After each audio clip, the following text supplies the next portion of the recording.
Hello everyone, so in this video, we're going to be reviewing ring signup email from no reply at verify.ring.com. So, is it legit or not? But before that, a lot of you have been asking me how do I do this research so fast. I actually put together a complete guide that shows you my exact process. So links in the description down below for you to check out.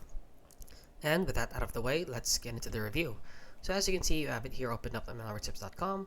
So they go over why these ring emails are real but misleading. So many receipts initially assumed they were being phished. That's understandable, but these emails aren't scammed in the traditional sense. They're actually being sent out from Ring's verified domain, no reply at verify.ring.com, and are signed with valid authentication protocols. So how trolls are exploiting these lists, so they are exploiting it by doing these steps. Then the offensive usernames, and there are no filters in no reply.ring.com.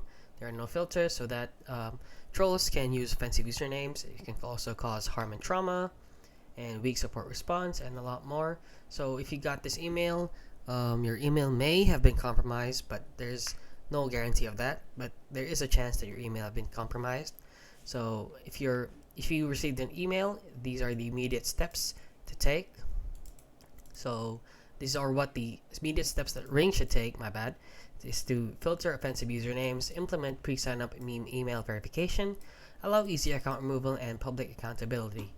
So that is basically it, guys. So if you found this video helpful, please consider liking and subscribing.